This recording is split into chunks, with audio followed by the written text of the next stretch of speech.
തിരുവനന്തപുരം മണ്ണന്തലയ്ക്ക് സമീപം കേരളാദ്യപുരത്താണ് ഈ കാണുന്ന 5 സെന്റിനകത്ത് വരുന്ന വസ്തുവിൽ 1500 സ്ക്വയർ ഫീറ്റിൽ ഒരു 3 ബെഡ്റൂം വീട് നിർമ്മിച്ചിട്ടുള്ളത്. നല്ലൊരു റേറ്റിന് നിങ്ങൾക്ക് സ്വന്തമാക്കാം. ഇതുപോലെ മണ്ണന്തലയ്ക്ക് അടുത്തായിട്ട് കമ്പാരിറ്റീവ്ലി ബജറ്റ് റേറ്റിന് വീടുകൾ നോക്കുന്നവരാണെന്നുണ്ടെങ്കിൽ പറ്റിയൊരു പ്രോപ്പർട്ടിയാണ്. നമ്മുടെ ഈ പ്രോപ്പർട്ടിയിലേക്കുള്ള ആക്സസ് പറഞ്ഞുതരാം. ശരിക്കും പറഞ്ഞാൽ 2-3 ആക്സസ് ഉണ്ട് കേട്ടോ. നമുക്ക് പൗടിക്കോണത്ത് നിന്ന് വരാം, മണ്ണന്തലയിൽ നിന്ന് വരാം. ഇനി മണ്ണന്തല കഴിഞ്ഞ് കുറച്ച് ഫ്രണ്ടിൽ കഴിഞ്ഞാൽ മരുതൂര് നിന്ന് നമുക്ക് ഈ പ്രോപ്പർട്ടിയിലേക്ക് കയറാൻ സാധിക്കും. ഇപ്പോൾ അതുകൊണ്ട് തന്നെ ഞാൻ പറഞ്ഞതുപോലെ പൗടിക്കോണത്ത് നിന്ന് മണ്ണന്തലയിൽ നിന്നും ആക്സസ് ഉള്ളതുകൊണ്ട് തന്നെ NH നിന്നും MC റോഡിൽ നിന്നും നമ്മുടെ പ്രോപ്പർട്ടിയിലേക്ക് ഈസിലി വരാവുന്നതാണ്. NH നിന്ന് വരുവാണെന്നുണ്ടെങ്കിൽ ശ്രീകാര്യത്ത് നിന്ന് പൗടിക്കോണം വന്നിട്ട് അവിടെ നിന്ന് കേരളാദ്യപുരം പോകുന്ന റോഡ് വന്നു കഴിഞ്ഞാൽ നമുക്ക് പാലത്തറ എന്ന് പറയുന്ന ഈ ഒരു സ്ഥലത്ത് വരാം. ഇനി അതുപോലെ മണ്ണന്തലയിൽ നിന്ന് വരുവാണെന്നുണ്ടെങ്കിൽ കേരളാദ്യപുരം ജംഗ്ഷൻ കഴിഞ്ഞ് നമ്മൾ വീണ്ടും മുന്നിലേക്ക് വരുമ്പോൾ ഒരു പാലമുണ്ട്. പാലം കയറി വീണ്ടും കുറച്ച് ഫ്രണ്ടിലേക്ക് വരുമ്പോൾ വലത്തോട്ട് കാണുന്ന വഴി ആ റോഡിൽ നിന്ന് ഏകദേശം 800 മീറ്റർ വരുമ്പോൾ പാലത്തറ എന്ന് പറയുന്ന സ്ഥലം വരും. അവിടെ പാലത്തറ ഹൗസ് പ്ലോട്ട് എന്നൊക്കെ പറഞ്ഞ് നമുക്ക് ബോർഡ് വെച്ചിട്ടുണ്ട് കേട്ടോ. ഈസിലി ഐഡൻറ്റിഫൈ ചെയ്യാൻ സാധിക്കും. അങ്ങനെ കയറി വരുമ്പോൾ നമ്മുടെ ഈ പ്രോപ്പർട്ടിയിലേക്ക് എത്താവുന്നതാണ്. സാധാരണഗതിയിൽ നമ്മൾ ഇന്ന് പറയാൻ പോകുന്ന പ്രൈസിനൊക്കെ ആണെന്നുണ്ടെങ്കിൽ ഈ ചുറ്റുവട്ടത്തൊക്കെ ഉള്ളത് ഒരു 3.5 സെൻറ്റോ 4 സെൻറ്റോ ഒക്കെ വെച്ചിരിക്കുന്ന വീടിനാണ് 70 ലക്ഷം രൂപയൊക്കെ ഓഫർ ചെയ്യുന്നത് കേട്ടോ. ഇത് ഏകദേശം 5 സെൻറ്റിൽ കുറച്ചൊന്ന് കുറവ്, അതായത് ഏകദേശം 4.9 സെൻസിൽ 1500 സ്ക്വയർ ഫീറ്റ് വരുന്ന ഈ വീടിന് ഉദ്ദേശിക്കുന്ന വില 70 ലക്ഷം രൂപയാണ്. വീഡിയോ പൂർണ്ണമായിട്ടും കണ്ട് നേരിട്ട് ഇതിൻ്റെ ഉടമയെ വിളിച്ച് ബാക്കി കാര്യങ്ങൾ ഡീലാക്കാവുന്നതാണ്. ഈ രീതിയിലാണ് നമ്മുടെ മുൻവശം വരുന്നത്. 2 വണ്ടികൾ കയറ്റി ബാക്ക് ടു ബാക്കായിട്ട് പാർക്ക് ചെയ്യാനുള്ള സൗകര്യം നമ്മുടെ മുൻവശത്ത് തന്നെ കിട്ടുന്നുണ്ട്. അതായത് തൊട്ടടുത്തായിട്ട് വീടുകളുണ്ട്. താഴോട്ടൊക്കെ ഇനിയും വീടുകളുടെ വർക്ക് നടന്നുകൊണ്ടിരിക്കുകയാണ് കേട്ടോ. ആ രീതിയിലുള്ളൊരു ലൊക്കേഷനാണ്. നമുക്ക് ഇതിനകത്തേക്കുള്ള ദൃശ്യങ്ങൾ കണ്ടിട്ട് വരാം. ഈ ഒരു വരാന്ത സ്പേസിൽ നിന്നാണ് നമ്മൾ ഉള്ളിലേക്ക് പോകുന്നത്. മുൻവശം നോക്കുകയാണെങ്കിൽ ഫുള്ളായിട്ട് തേക്കും തടിയിലാണ് വാതിലും കട്ടളയെല്ലാം തന്നെ ചെയ്തെടുത്തിട്ടുള്ളത്. കയറി വരുമ്പോൾ നമ്മുടെ ചെറിയൊരു ലിവിങ് സ്പേസ് ആണ്.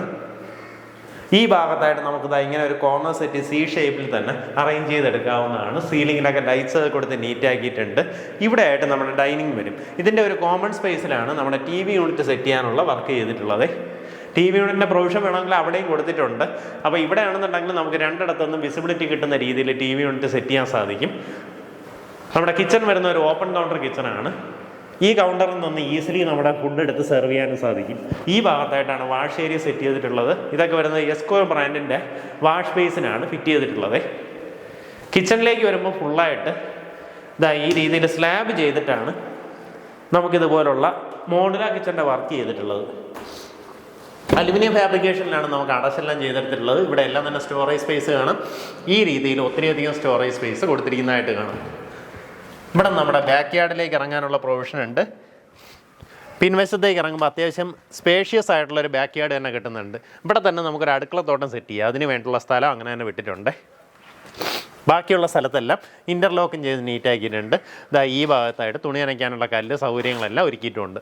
നമുക്ക് ടോട്ടലായിട്ട് 3 ബെഡ്റൂംസ് വരുന്നുണ്ട്. അതിൽ താഴത്തെ നിലയിൽ തന്നെ 2 ബെഡ്റൂം കൊടുത്തിട്ടുണ്ട്. സാധാരണഗതിയിൽ 1500 സ്ക്വയർ ഫീറ്റ് വീടൊക്കെ വാങ്ങിക്കുമ്പോഴത്തേക്കും താഴത്തെ നിലയിൽ 1 ബെഡ്റൂമേ കൊടുത്തിട്ടുണ്ടാവുള്ളൂ. ഈ രീതിയിൽ താഴത്തെ നിലയിൽ 2 ബെഡ്റൂം കൊടുത്തിട്ടുണ്ട്. മേളിലായിട്ട് നമുക്കൊരു സ്റ്റോറേജ് സ്പേസ് കൊടുത്തിട്ടുണ്ട്. അറ്റാച്ച്ഡ് ബാത്റൂമോട് കൂടിയിട്ടുള്ള റൂമാണ്. ബാത്റൂം ഫിറ്റിങ്സ് ഒക്കെ വരുന്നത് സൊമാനിയുടെ ഫിറ്റിങ്സ് ആണ്. നമുക്ക് ബാത്റൂം ഫിറ്റിങ്സ് സാനിറ്ററി വെയർസ് ആയിട്ട് വരുന്നത്. ഈ ഭാഗത്തായിട്ട് നമുക്ക് 2ാമത്തെ ബെഡ്റൂം കാണാം. തൊട്ട് മുന്നേ കണ്ടതുപോലെ തന്നെ ആ റൂമിൽ കൊടുത്തിരിക്കുന്ന അതേ രീതിയിൽ ഒരു സ്റ്റോറേജ് സ്പേസ് മേൽഭാഗത്തായിട്ട് കൊടുത്തിട്ടുണ്ട്. അറ്റാച്ച്ഡ് ബാത്റൂമോട് കൂടിയിട്ടുള്ള റൂമാണ്. ഫിറ്റിങ്സ് ഒക്കെ സെയിം ആണ്. അതായത് സാനിറ്ററി വെയർ സൊമാനിയും പൈപ്പ് ഫിറ്റിങ്സ് ഒക്കെ വരുന്നത് എസ്കോയുടെ ഫിറ്റിങ്സ് ആണ് ഉപയോഗിച്ചിട്ടുള്ളത്. ഫസ്റ്റ് ഫ്ലോറിലേക്ക് കയറി വരുമ്പോൾ നോക്കി നമ്മുടെ ഈ റെയിലിംഗ് എല്ലാം ചെയ്തിട്ടുള്ളത് വുഡിലും GA-യിലുമാണ് നമുക്ക് ഈ റെയിലിംഗ് ചെയ്തിട്ടുള്ളത്. ഇതുപോലെ ചെറിയൊരു കോമൺ സ്പേസ് കിട്ടും.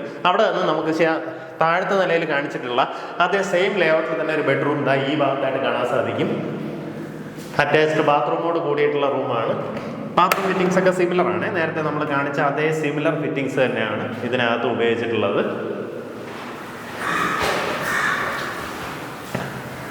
നമുക്ക് 2 ഓപ്പൺ ടെറസാണുള്ളത്. ഇതൊന്ന് പിന്നെ ബാൽക്കണിയോട് ചേർന്ന് വേറൊരു ഓപ്പൺ ടെറസ് കൂടെ കൊടുത്തിട്ടുണ്ട്. ഈ ഒരു ഓപ്പൺ ടെറസിൻ്റെ ഈ സൈഡിൽ നോക്കുകയാണെന്നുണ്ടെങ്കിൽ ഇതുപോലെ ഒരു ഡിസൈൻ വർക്ക് കൊടുത്തിട്ടുണ്ട്. എങ്ങനെ വെച്ച് കഴിഞ്ഞാൽ ഫ്രണ്ട് എലിവേഷന് നോക്ക് നല്ല നീറ്റ് ആക്കുന്ന രീതിയിലാണ് ഈ ഒരു ഡിസൈൻ വർക്ക് വന്നിട്ടുള്ളത്. കാരണം ഈ ഒരു ഓപ്പൺ ടെറസ് നോക്കി ശരിക്കും ഫ്രണ്ടിലേക്ക് ഫേസ് ചെയ്താണ് വരുന്നത്. അപ്പോൾ ഇവിടെ നമുക്ക് വലിയൊരു സ്പേസ് തന്നെ കിട്ടുന്നുണ്ട്. റൂഫ് ചെയ്തെടുത്താൽ നീറ്റായിരിക്കും. ഇവിടെ വേണമെങ്കിൽ വാഷിംഗ് മെഷീനൊക്കെ പ്ലേസ് ചെയ്യാം. ഇതുവഴി നമ്മുടെ ടെറസിലേക്ക് എൻട്രൻസും കൊടുത്തിട്ടുണ്ട്. ഇതുപോലെ നമുക്കിത് ആ സൈഡിലേക്ക് നോക്കുകയാണെന്നുണ്ടെങ്കിൽ ഒരു ബാൽക്കണി സ്പേസ് പ്രൊവൈഡ് ചെയ്തിട്ടുണ്ട്. ഇത് അത്യാവശ്യം വളരെ വലിപ്പമുള്ള ഒരു ബാൽക്കണി സ്പേസ് എന്ന് തന്നെ പറയാം. ഈ ഭാഗത്ത് നമുക്ക് വേണമെങ്കിൽ ഇനി ഒരു റൂം കൂടെ ചെയ്യാം കേട്ടോ. കാരണം അതിൻ്റെ ബാത്റൂം വരുന്നത് ആ ഒരു ഭാഗത്തായിട്ടാണ്. അപ്പോൾ അവിടെ നിന്ന് അതിൻ്റെ ആ ഒരു ബാത്റൂമിൻ്റെ പ്രൊവിഷൻ നമുക്ക് എക്സ്റ്റെൻഡ് ചെയ്ത് ആ രീതിയിൽ എടുക്കാൻ സാധിക്കും. ഇവിടെ വേണമെങ്കിൽ ഒരു റൂം കൂടെ ചെയ്യാം, അതിനുള്ള സ്ഥലം വിട്ടിട്ടുണ്ടാവും. ഭാവിയിൽ നിങ്ങൾക്ക് കുറച്ചുകൂടെ വലിയ വീടാക്കണം, 4 ബെഡ്റൂം വീടാക്കണം എന്നുണ്ടെങ്കിൽ ചെയ്തെടുക്കാവുന്നതാണ്. താല്പര്യമുള്ളവർ നേരിട്ട് ഇതിൻ്റെ ഉടമയെ വിളിച്ച് ഡീലായിരിക്കും. ഉദ്ദേശിക്കുന്ന വില മൊത്തത്തിൽ 70 ലക്ഷം രൂപയാണ് ഉദ്ദേശിക്കുന്ന വില. നേരിട്ടുള്ള ഡീലൊക്കെ ആണെന്നുണ്ടെങ്കിൽ ഈ പറഞ്ഞ വിലയിൽ നെഗോസിയേഷൻ സാധ്യതയുണ്ട്. ആ കാര്യങ്ങൾ നേരിട്ട് ഉടമയായിട്ട് തന്നെ സംസാരിച്ച് ഡീലാക്കാവുന്നതാണ്. നമുക്ക് മരുതൂർ എന്ന് വരികയാണെന്നുണ്ടെങ്കിൽ, അതായത് മണ്ണന്തല കഴിഞ്ഞ് നമ്മൾ വീണ്ടും ഫ്രണ്ടിലേക്ക് പോകുമ്പോൾ മരുതൂർ എത്തണ്ട, അതിന് മുമ്പ് തന്നെ പൾസർ ഹോസ്പിറ്റലിലേക്ക് എത്തുന്നതിന് മുന്നേ തന്നെ ഫിനിക്സ് കാർ പാർട്സിൻ്റെ ഒരു കടയുണ്ട്. അത് കഴിഞ്ഞോടെ ഇടത്തോട്ടൊരു വഴിയുണ്ട്, വയമ്പാ റെസിഡൻസ് അസോസിയേഷൻ എന്ന് പറയും. അതുവഴിയൊക്കെ വരുവാണെന്നുണ്ടെങ്കിലും നമുക്ക് ഈ പ്രോപ്പർട്ടിയിലേക്ക് വരാം. അതുവഴി വരാണെങ്കിൽ ഏകദേശം 2 കിലോമീറ്ററിനകത്തുള്ള ഡിസ്റ്റൻസേ വരുന്നുള്ളൂ കേട്ടോ. താല്പര്യമുള്ളവർ നേരിട്ട് ഉടമയായിട്ട് തന്നെ കാര്യങ്ങൾ ഡീൽ ചെയ്യാം.